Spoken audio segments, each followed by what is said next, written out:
What's up, people? I'm Shaggy the Opinionated Hippie, continuing my deep dive into covers albums. Today's covers album, Rush's Feedback.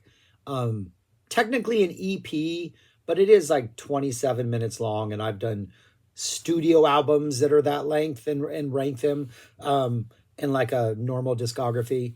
People releasing them, not calling them EPs, but calling them studio albums. And so I'm gonna go with that and just include it in here. 8 songs, came out in early 2000s, 2004. Rush was really clear that these were songs that influenced them or inspired them as youth. Interesting selection because you have 2 Yardbird songs, and then on top of that, a Crossroads, a Cream song. Robert Johnson, but Cream made it famous. You have a Who song and then Summertime Blues that the Who covered.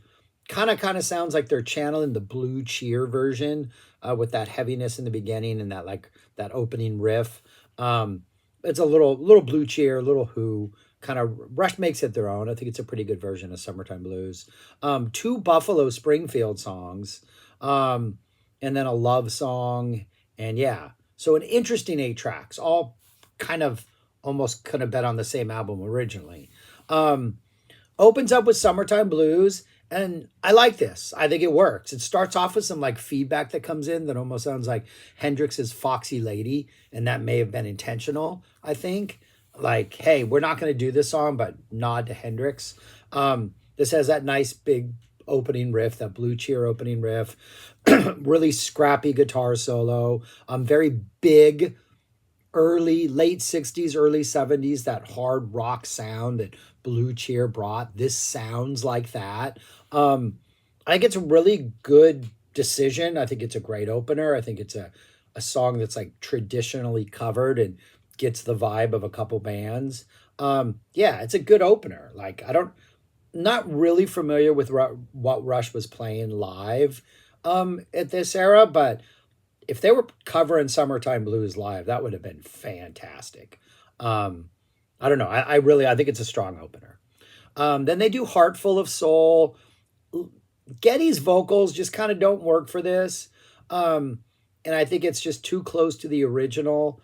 There are moments where I'm like, okay, this is a really well-written song. And I think they're staying true to the original highlights the strength of the original, but then at the same time, I want something more. I don't know.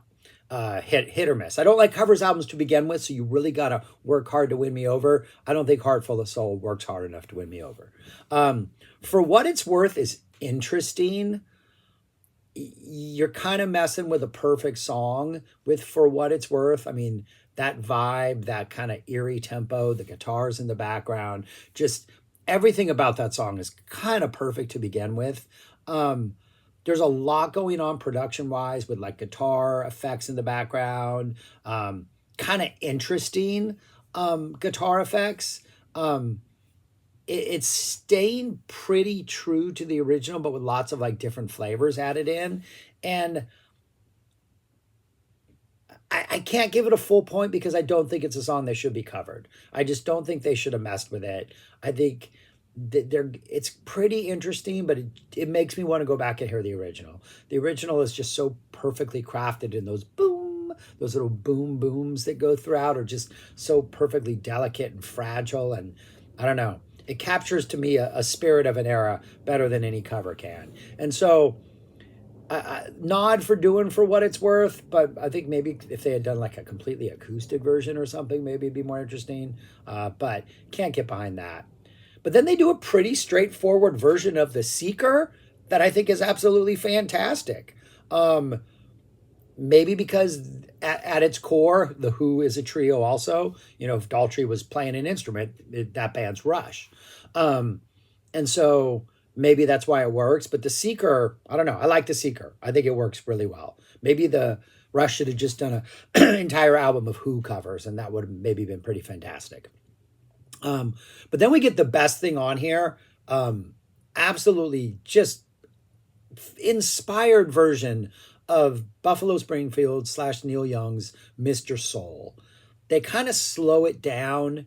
They turn it into more of this chugging stoner rock vibe. That opening guitar attack doesn't come in for like 5 or 6 seconds because they're establishing like every little idea that's put forth in the Buffalo Spring version. They're just kind of slightly expanding and in a way like mellowing it out, but like slowing it down, but it's still kind of intense. So when that opening guitar solo comes in, it's not as abrupt. It's more in this groove that just propels the song forward. It's just really, really cool. And I think like the template that Rush has laid out to cover Mr. Soul is something that like I can see way more jam bands doing, bands like My Morning Jacket do, bands who cover other artists. Mr. Soul would be a great song to cover. Like you can slow it down, you can jam it out. It's just the groove and the tempo of this just it's perfect. Like it was a really good decision by Rush, and I think this is fantastic. This is another one. I would love to see them do this live. It's a song you just feel, man. Yeah, great decision.